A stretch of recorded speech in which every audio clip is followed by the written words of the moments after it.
Hello दोस्तों, तो उम्मीद करता हूँ आप सब अच्छे होंगे। तो आज हम बात करने वाले हैं अमांता हेल्थ केयर प्राइवेट लिमिटेड के आईपीओ के बारे में और इसके ऊपर हम रिव्यू करने वाले हैं। कंपनी का बेसिक हम जानेंगे, काम क्या करती है कंपनी, उसके फाइनेंस की बात करेंगे। उसी के साथ साथ आईपीओ जो इसका आने वाला है उसके बारे में भी डिस्कस करने वाले हैं। अगर इस कंपनी की बात की जाए तो ये 1994 में स्टार्ट हुई थी। इस कंपनी को मार्क बायोसाइंस लिमिटेड भी कहा जाता है। और बात की जाए इस कंपनी के हेडक्वार्टर की, ये गुजरात के अहमदाबाद में इसका हेडक्वार्टर है इस कंपनी। अब बात करते हैं ये कंपनी बनाती क्या है। ये कंपनी फार्मास्यूटिकल प्रोडक्ट्स बनाती है, जैसे कि हो गया फ्लूइड आईवी, यानी आईवी का मतलब हो गया जो हम जो इंजेक्शन में यूज करता है इंट्रावेनस। आईवी का मतलब होता है इंट्रावेनस।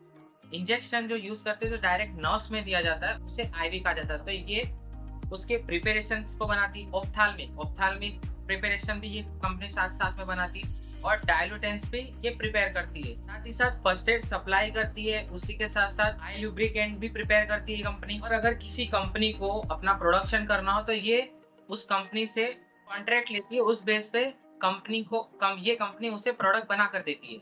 साथ ही साथ ये इन हाउस R&D भी प्रोवाइड करती है।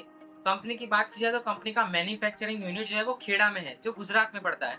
साथ ही साथ इनका कुछ रिपोर्ट्स के माने तो गोवा में भी इनका एक यूनिट है।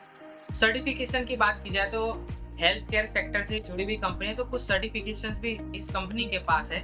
जैसे कि जीएमपी सर्टिफिकेशन है, आईएसओ सर्टिफिकेशन है, टीजीए ऑस्ट्रेलिया का एक सर्टिफिकेशन होता है वो भी है इस कंपनी के पास, और एमसीसी साउथ अफ्रीका के लिए एक सर्टिफिकेशन की रिक्वायरमेंट होती है अगर आपको कोई भी फार्मास्यूटिकल प्रोडक्ट बनाना हो तो ये कंपनी के पास वो भी सर्टिफिकेशन है। अगर कंपनी का डिस्ट्रीब्यूशन नेटवर्क और मार्केट में इनकी प्रेजेंस क्या है वो जानना हो तो इस कंपनी के पास टोटल 189 डिस्ट्रीब्यूशन नेटवर्क है। उसी के साथ साथ 45 प्लस प्रोडक्ट्स अवेलेबल है इनके पास। अब कंपनी के कुछ फाइनेंस देख लेते हैं। अगर रेवेन्यू की बात की जाए तो 2023 में 263 करोड़ का रेवेन्यू जनरेट किया है। 2024 में 282 करोड़ का रेवेन्यू जनरेट किया और 2025 की बात की जाए तो 276 करोड़ का रेवेन्यू जनरेट किया है। इसी के साथ साथ आफ्टर टैक्स टैक्स पे करने के बाद कंपनी के पास जो प्रॉफिट बचता है वो रिपोर्ट कुछ इस प्रकार है। मैं यहाँ पर आपको सारे रिपोर्ट्स के स्क्रीनशॉट प्रोवाइड कर दूंगा ताकि आप इजीली देख के आइडेंटिफाई कर सकते हैं, अंदाजा लगा सकते हैं कंपनी क्या परफॉर्म कर रही है। 2023 की बात की जाए तो -2.11 करोड़ CR, यानी 2 करोड़ 11 लाख के माइनस में थी ये कंपनी 2023 में। 24 में अगर बात की जाए 3 करोड़ 63 लाख के प्रॉफिट में ये कंपनी, और 2025 की बात की जाए 10 करोड़ 50 लाख के प्रॉफिट में है ये कंपनी।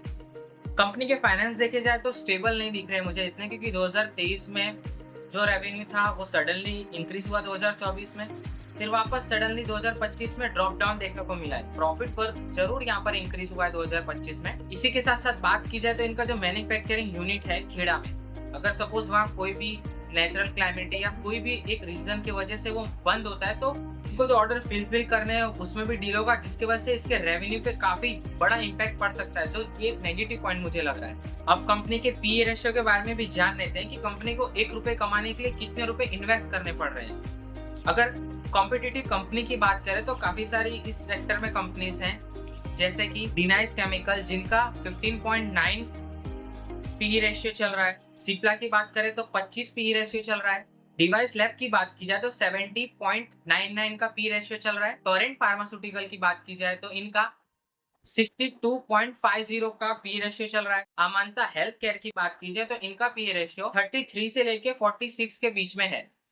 कंपनी का पी रेशियो ठीक ठाक है, हम इसमें अप्लाई कर सकते हैं, लेकिन रेवेन्यू अगर देखा जाए तो स्टेबल नहीं है।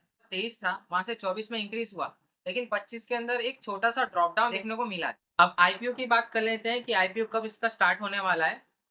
1 से 3 के बीच में आईपीओ की एप्लीकेशन स्टार्ट रहेगी। 1 से 3 के बीच में आप अप्लाई कर सकते हैं। अलॉटमेंट की बात की जाए तो 4 तारीख को एक्सपेक्टेड है कि अलॉटमेंट मिल जाएगा। उसी के साथ साथ 8 तारीख की लिस्टिंग डेट है इसकी। आईपीओ की बात की जाए 126 करोड़ का आईपीओ इशू है, ये सारा फ्रेश इशू है और ये कंपनी एनएससी बीएससी दोनों के ऊपर लिस्टिंग होने वाली है। जीएमपी की बात की जाए इस कंपनी की तो अभी 17% चल रहा है। जो रिटेल है उसमें प्रॉफिट मिलने के चांसेस 2618 रुपए हैं। उसी के साथ एचएनआई कैटेगरी की अगर बात की जाए तो 36,652 के आसपास है। क्या आप इस आईपीओ में अप्लाई करने वाले हैं? कमेंट सेक्शन में जरूर बताइएगा। 1 तारीख को इसका जीएमपी क्या है वो भी मैं अपडेट दे दूंगा 1 तारीख के वीडियो में। उसी के साथ साथ बात की जाए विक्रांत इंजीनियरिंग लिमिटेड के जीएमपी की, तो ये सडनली ड्रॉप देखने को मिला, यहाँ पर 9% पे पहुंच चुका है। इसमें करीब 1332 रुपए का प्रॉफिट देखने को मिल सकता है।